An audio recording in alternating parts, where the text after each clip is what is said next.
Hello বন্ধুরা, আমি নারায়ণ চন্দ্র অধিকারী। আশা করছি আপনারা ভালো রয়েছেন। এ- এর আগের অধ্যায়গুলোতে আমরা আলোচনা করেছিলাম লারাভেলের ইন্ট্রোডাকশন সম্পর্কে এবং লারাভেল রাউটিং সম্পর্কে, লারাভেল লাইফ সাইকেল সম্পর্কে আলোচনা করা হয়েছে। আজকের অধ্যায়ে আমরা আলোচনা করব লারাভেল ব্লেড সম্পর্কে। তো আমাদের মূল উদ্দেশ্য হচ্ছে মূলত একটি প্রজেক্ট বানানোর মাধ্যমে লারাভেল সম্পর্কে জানা এবং এটিকে শেখা, অর্থাৎ আমরা প্রজেক্ট বানাবো এবং এটিকে শিখব। তো আমাদের এই এই পর্যন্ত যাওয়ার জন্য, অর্থাৎ আমরা যখন আমরা প্রজেক্ট থেকে শুরু করে লারাভেল বানানো শিখব, সরি, প্রজেক্ট বানানোর সাথে সাথে লারাভেল যখন শিখব, তখন আমাদের এটি সম্পর্কে এটির কিছু বেসিক জিনিস সম্পর্কে জানতে হবে। তো এর মধ্যে আজকে একটি বেসিক জিনিস আমরা আলোচনা করব, সেটি হচ্ছে লারাভেল ব্লেড। তো আসুন লারাভেল ব্লেড সম্পর্কে আমরা কিছু একটু বিষয় হালকা পাতলা জেনে নেই।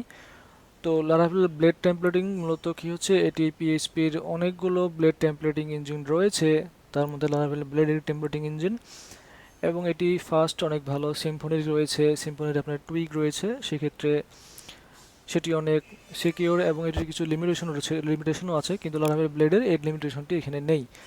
এটি শেখা খুবই সোজা, এবং এখানে এখানে এটা বড় সুবিধা হচ্ছে যে আপনি লারাভেল ব্লেডে পিএইচপি ব্যবহার করতে পারবেন, অর্থাৎ সরাসরি পিএইচপি কোড এখানে লিখতে পারবেন, এবং জাভাস্ক্রিপ্ট সিএসএস অন্যান্য কোডগুলো আপনি একসাথে লিখতে পারবেন। এটি হচ্ছে সুবিধা। লারাভেল ব্লেড ফাইলগুলোতে মূলত ডট ব্লেড ডট পিএইচপি এই এক্সটেনশনটি ব্যবহার করা হয়। শেষের ডট পিএইচপি এক্সটেনশনটি দেখে বুঝতে পারছেন যে ব্লেড ফাইলগুলো হচ্ছে মূলত এক ধরনের পিএইচপি ফাইল, কিন্তু এর সিনট্যাক্সগুলো ভিতরে যা থাকে এগুলো একটু আলাদা, যার কারণে আমরা ব্লেড ফাইলে একই সাথে ব্লেড কোড এবং পিএইচপি কোড দুটোকে আমরা লিখতে পারি। এটি হচ্ছে লারাভেল ব্লেডের মূল সুবিধা। তো লারাভেল ব্লেড ফাইলগুলো আমরা কোথায় লিখব? ব্লেড ফাইলগুলোকে আমরা লিখব হচ্ছে আপনার প্রজেক্টের রিসোর্স ফোল্ডারের ভিতরে যে ভিউজ ফোল্ডার রয়েছে এর ভিতরে আমরা ব্লেড ফাইলগুলোকে লিখব। ঠিক আছে? তো আসুন আমাদের প্রসেস শুরু করা যাক। শুরু করার পূর্বে আমাদের যেটি করতে হবে, আমাদের প্রথমে রাউট ডিফাইন করে নিতে হবে। তো আমাদের প্রজেক্টে কোনো রাউট ডিফাইন করা নেই এই পর্যন্ত, আমরা রাউট ডিফাইন করে নিয়ে নিব। তো সবার প্রথমে আমাদের একটি কন্ট্রোলার তৈরি করতে হবে, যেটি হচ্ছে ফ্রন্ট এন্ড কোনো কন্ট্রোলার আপনারা এটি তৈরি করতে পারেন। আমি আগে থেকে তৈরি করে রেখেছি, কমান্ড দেখতে পাচ্ছেন পিএইচপি আর্টিসান মেক কন্ট্রোলার। এই কমান্ডটি রান করলে ফ্রন্ট এন্ড কন্ট্রোলার নামে আপনাদের একটি কন্ট্রোলার তৈরি হবে, এবং সেই কন্ট্রোলার দিয়ে আমরা আমাদের রাউটফিলকে ডিফাইন করব। ওকে, তো প্রথমে আমরা আমাদের রাউট গেট নামেরটি তো নাম করব, এবং একটি হচ্ছে আমাদের স্ল্যাশ রাউট, এবং দেন এখানে আমরা হচ্ছে আমাদের ফ্রন্ট এন্ড কন্ট্রোলার ইন্ডেক্স। তো আমরা আমাদের রাউট ডিফাইন করেছি, এবং আসুন আমরা প্রথমে আমাদের দেখি যে আমাদের আউটপুট ঠিকমতো কাজ করছে কিনা। আমরা একটা প্লেন স্ট্রিং আগে রিটার্ন করি, দিস ইজ টেস্ট। ওকে, ঠিক আছে। এখন আমাদের একটি ভিউ বানাতে হবে। ভিউজ ফোল্ডারের ভিতরে আমরা front end dot blade dot PHP নামে একটি ভিউ ফাইল বানিয়েছি, আগে থেকে এটি বানানো রয়েছে, এবং এর ভিতরে কন্টেন্ট নেই, একটা এর ভিতরে কন্টেন্ট দিয়ে দিই, এবং দেন আমরা এখানে স্ট্রিং রিটার্ন করার পরিবর্তে এখানে আমরা ভিউ ফাইলকে রিটার্ন করব। ভিউ,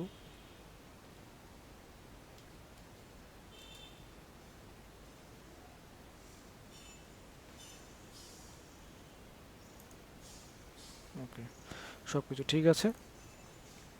তো এইখানে আসলে কি হচ্ছে, তো আমরা আমাদের লারাভেলে আমাদের টেমপ্লেট ফাইলগুলোকে রিটার্ন করব ভিউ টেমপ্লেট ইঞ্জিনের মাধ্যমে। তো লারাভেল কিন্তু আসলে সরাসরি জানবে না যে আমরা আসলে কোন ধরনের ফাইল রিটার্ন করছি। তো যখন একটি রিকোয়েস্ট আসবে, সেই রিকোয়েস্টের রিকোয়েস্টকে প্রসেস করে আমাদের রেসপন্স তৈরি করতে হবে। তৈরি করার পূর্বে আমরা কোন টেমপ্লেটিং ইঞ্জিন ব্যবহার করব সেটি আমাদের লারাভেলকে বলে দিতে হবে। By default লারাভেলে blade templating engine দেওয়া থাকে, এবং সেটিকে কল করার জন্য আমাদের ভিউ ফাইলকে কল করতে হবে। যদি আপনি টুইক ব্যবহার করতে চান, সেক্ষেত্রে আপনাকে টুইক প্যাকেজটি ইনস্টল করে নিতে হবে। ইনস্টল করে নিয়ে দেন সেটিকে কনফিগার করে আপনাকে রেসপন্স তৈরি করতে হবে। তো আমরা সেদিকে যাচ্ছি না, আমরা এদিকে আমাদের ব্লেড টেমপ্লেট নিয়ে আলোচনা করি। প্রথমে কি হচ্ছে যে এটি আমরা রিটার্ন তৈরি করার জন্য ভিউ ফাংশনকে কল করলাম, এবং ভিউ ফাংশনের প্রথম প্যারামিটার হচ্ছে ব্লেডের নামটা কি হচ্ছে front end dot blade dot PHP. এই ফাইলটিকে আমরা রিটার্ন করব।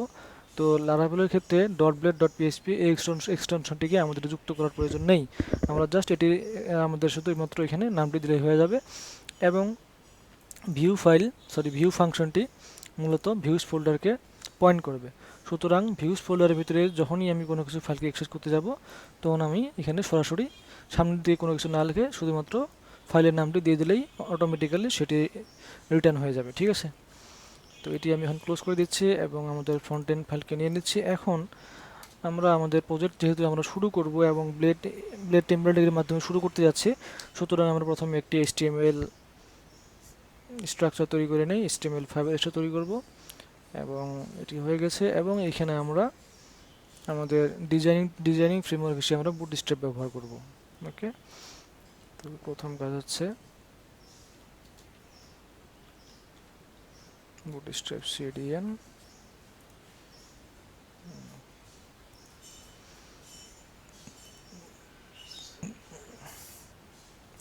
আচ্ছা, তো বুটস্ট্র্যাপ স্টার্ট করার পূর্বে আমাদের দুটি বিষয় মাথায় লক্ষ্য রাখতে হবে।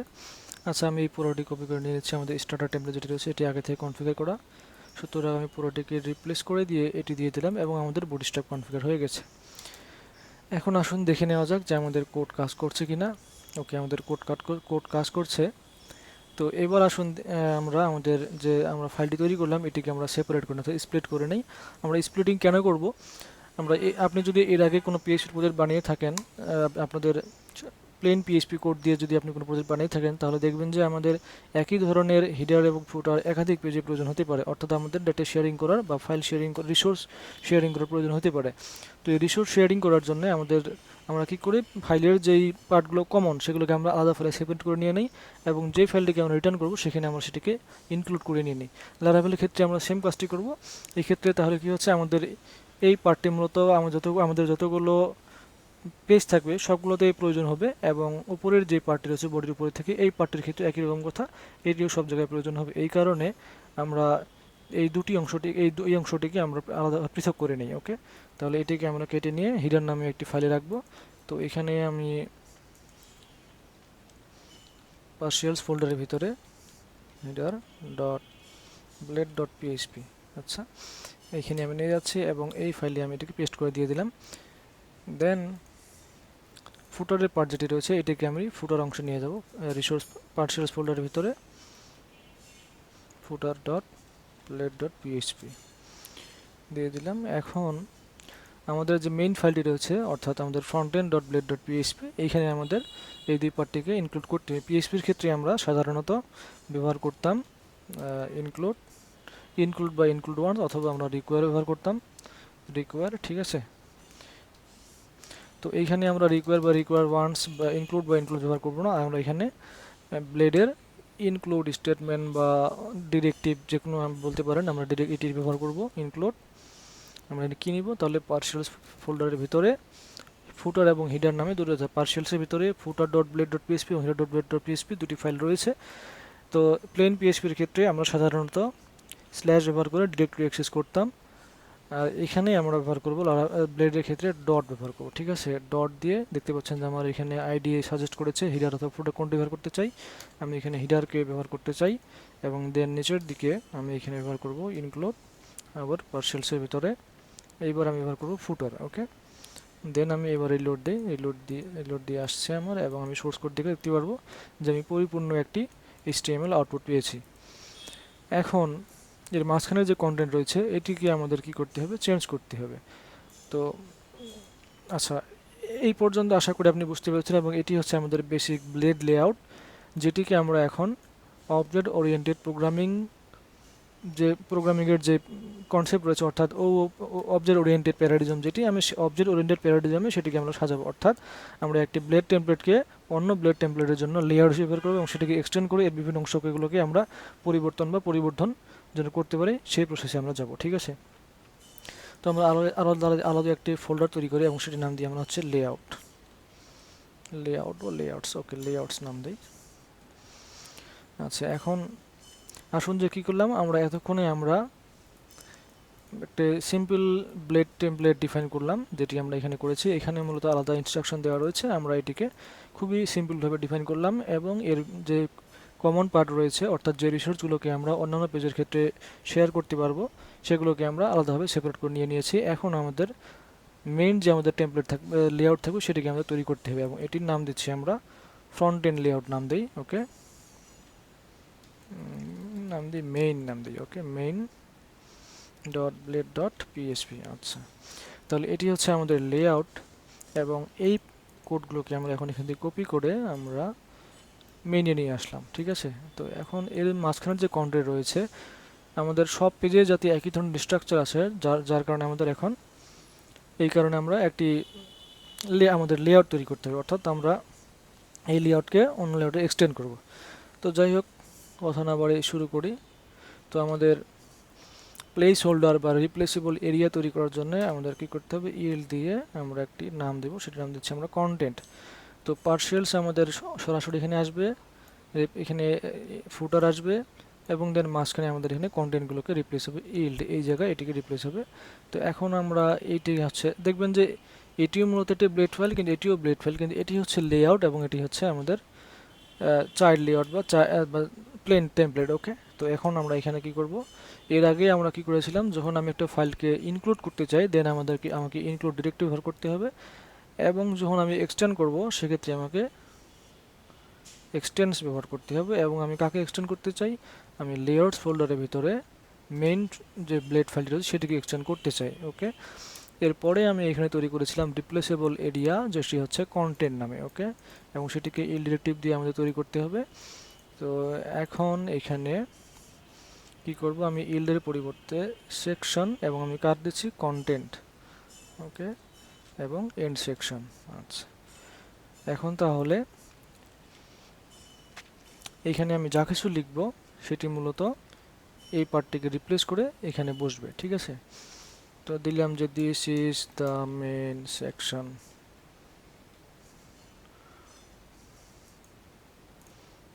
ওকে, কাজ করছে। এখন আপনি সোর্স কোড দেখতে পারেন। আচ্ছা, এখন এটিকে আমি সুন্দরভাবে সাজানোর জন্য কি করতে পারি, যেহেতু আমি বুটস্ট্র্যাপ লোড করেছি, সুতরাং আমি এখানে বুটস্ট্র্যাপ ক্লাস আমি কন্টেইনার দিতে পারি, জাম্বুটন দিতে পারি, ওকে, জাম্বুটন দিলাম, এবং এর ভিতরে আমি কন্টেন্টগুলোকে লিখলাম, এবং এটিকে মাঝখানে দেখানোর জন্য আমি একটি কন্টেইনারের ভিতরে লিখব।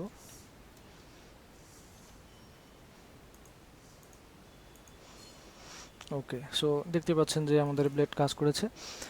তো এখন এই পুরো প্রসেসটি কীভাবে কাজ করে আমি আরেকবার আলোচনা করি, এবং দেন পরের অধ্যায়ে আমরা ব্লেডের কন্ডিশনাল স্টেটমেন্টস, লুপস,